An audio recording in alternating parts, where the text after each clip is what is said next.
तो आ गए आप। First of all I hope आप सब ठीक होंगे एंड गवर्नमेंट की गाइडलाइंस को फॉलो कर रहे होंगे। अपना ख्याल रखिए और ऑल्सो अपनी फैमिली के साथ रहिए और उनको कांटेक्ट करते रहिए। तो ये तो हो गई बात। अब चलते हैं वीडियो के मेन टॉपिक पे। 22 अप्रैल 2025 Baisaran valley near Pahalgam 5 heavily arm terrorist आते हैं AK-47 और M4 जैसी हाईटेक गन्स के साथ और वहां प्रेजेंट लोगों से पहले उनका धर्म पूछा जाता है, फिर हिंदुओं को, आई रिपीट, हिंदुओं को गोली मार दी जाती है। Among the 26 people who lost their life there were 24 Hindus, 1 Christian and 1 Muslim local guide who was just trying to save them. 26 innocents जिनको सिर्फ इसलिए मार दिया गया ताकि ये लोग अपने सोसाइटी में डर फैलाने के मकसद में कामयाब हो सके। It all seems to be a plan जिससे हमारे ही देश में आपस में धर्म के नाम पे दंगे हो और आपस में ही लोग लड़के मर जाएं। कट टू 7 मई 2025 इंडियन आर्मी ने रिटेलिएट करते हुए ऑपरेशन सिंदूर लॉन्च किया, जिसमें इंडियन आर्मी ने पाकिस्तान में सिचुएटेड लश्कर-ए-तैयबा और जैश-ए-मोहम्मद के 9 टेररिस्ट कैंप पे मिसाइल अटैक किया और उन्हें पूरी तरीके से डिस्ट्रॉय कर दिया, जिसमें मोर देन 100 टेररिस्ट जहन्नुम के लिए रुखसत हो गए। ऑल्सो पाकिस्तान ने क्लेम किया कि इंडियन आर्मी ने ये अटैक सिविलियंस पे किया था, जिसमें बच्चे भी मारे गए। अब वी डोंट नो कि इनके सिविलियंस टेररिस्ट कैंप में क्या कर रहे थे, या फिर कहीं ये टेररिस्ट को भी तो सिविलियंस में काउंट नहीं कर रहा। I guess we will never find it out. Although अगर रिटेलिएशन में सच में बच्चों की डेथ हुई है तो it's sad, I won't lie, but the main thing is casualties होती हैं ऐसे टाइम पे। हमारी आर्मी का मकसद सिविलियंस या पाकिस्तान आर्मी पे अटैक करने का नहीं था। ये हमारे एयर मार्शल AK भारती जी ने खुद कहा प्रेस कॉन्फ्रेंस में। We also iterated that our fight was with terrorists and their support infrastructure and not with Pakistan military.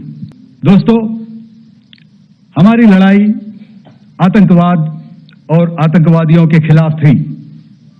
इसलिए 7 मई को हमने केवल आतंकवादी ठिकानों पर ही हमला किया था। पर अफसोस इस बात का है कि पाकिस्तानी सेना ने आतंकवादियों का साथ देना उचित समझा। हमारा मकसद था सिर्फ उन टेररिस्ट्स को मौत के घाट उतारना जिन्होंने हमारे 26 बेगुनाहों को मारा। आफ्टर द इंसिडेंट पाकिस्तान ने साफ साफ टेररिज्म फंडिंग को डिनाई कर दिया, बट फिर उधर से एक पिक्चर सर्कुलेट होती है।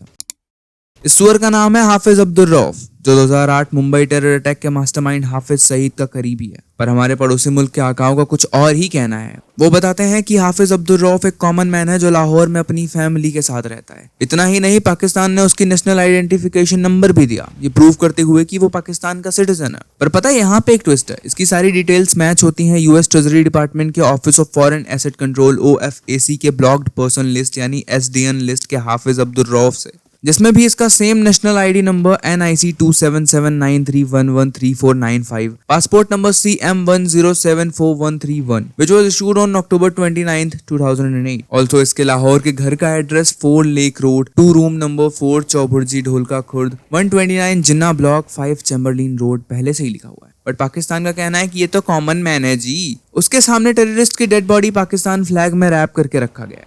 ऑल्सो उसके पीछे पाकिस्तानी आर्मी के हाई ऑफिशियल्स खड़े हैं और वो उन मरे हुए सुअरों के लिए प्रेयर कर रहे हैं।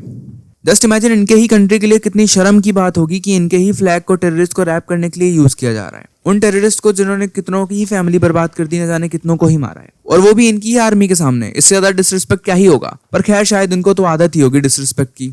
डोंट फॉरगेट, ये वही देश है जो 2018 से 2022 तक financial action task force FATF के ग्रे लिस्ट में था। अब FATF के ग्रे लिस्ट में सिर्फ उन कंट्रीज को रखा जाता है जिनके पास टेरर फंडिंग को रोकने के लिए कोई प्रॉपर सिस्टम नहीं है और उस कंट्री में खुलेआम टेरर फंडिंग होती है, विच प्रूव्स कि पाकिस्तान सालों से टेरर फंडिंग करता आ रहा है। ये वही देश है जहां Hafiz Saeed, Osama bin Laden, Dawood Ibrahim और मसूद अजहर जैसे टेररिस्ट खुलेआम घूमते हैं। फिर भी ये कहते हैं कि जनाब हम लोग टेरर फंडिंग करते ही नहीं। अबे कुछ तो शर्म कर लो। पूरी दुनिया के सामने नंगे खड़े होके भी चीजों से इनकार करना तो कोई इनसे सीखे। इतना ही नहीं, इनकी ऑडेसिटी देखो झूठ बोलने की। ये इंटरनेशनल मीडिया पे जाके कहते हैं कि पाकिस्तान ने 5 इंडियन जेट्स को शॉट डाउन कर दिया, एंड जब इनसे प्रूफ मांगा गया तो कहते हैं वो तो सोशल मीडिया पे है जी, इंडिया के ही सोशल मीडिया पे घूम रहा है।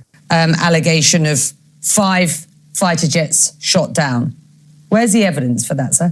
It's all over the social media, on Indian social media, not on our social media.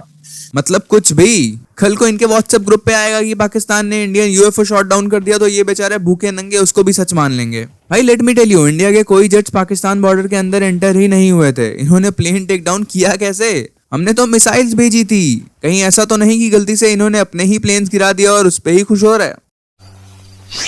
At the end में सिर्फ एक सिंपल और स्ट्रेट फॉरवर्ड चीज बोलूंगा कि अगर टेररिस्ट को फंड करोगे या फिर हमारे सिविलियंस पे जरा भी आंच आई तो आज देश में घुस के मारने में शर्म नहीं की और कल को घर में घुस के मारने में भी शर्म नहीं ही करेंगे। तो अभी भी वक्त है, सुधर जाओ और अपने मुल्क को आगे बढ़ाने की, उसकी डेवलपमेंट पे ध्यान दो। जो तुम्हारे सिविलियंस भूखे मर रहे हैं उनको खिलाने पे ध्यान दो, ना कि आतंकियों को अपना बाप बना के उनकी सेवा करने में। अब बात करते हैं उन कुछ लोगों की जिन्होंने बहुत से नो टू वॉर के नारे लगाए। I'll just ask one thing, क्या हमारे सोल्जर्स को शौक है बिना बात के गोलियां चला के मरने का? क्या उनकी फैमिलीज नहीं है? देखो एक सिंपल सी चीज है, war is not an option and it never was. हमारे पास चॉइस नहीं है कि जब मन किया वॉर शुरू कर दिया, जब मन किया वॉर बंद कर दिया। एंड कभी कभी वॉर भी बहुत जरूरी होता है। एक कहावत है, लातों की भूत बातों से नहीं मानते। तो होते हैं दुनिया में कुछ लोग जो प्यार की भाषा समझते ही नहीं है। घर में आराम से पड़े पड़े पेट भर के खाने के बाद 8-9 घंटे की नींद लेने के बाद से नो टू वॉर कहना बहुत आसान होता है, और उधर बॉर्डर पे गोलियां खा के देश के लिए जान देना बहुत मुश्किल है। तुम में से बहुतों के तो मुंह तो निकल जाएंगे गोलियों की आवाज सुन के भी। तो ये फालतू के ज्ञान तो मत ही दो। अगर देश को सपोर्ट नहीं कर सकते तो चुपचाप मुंह बंद रखो। हमारी गवर्नमेंट और आर्मी को अच्छे से पता है कि उनको क्या करना है और क्या नहीं।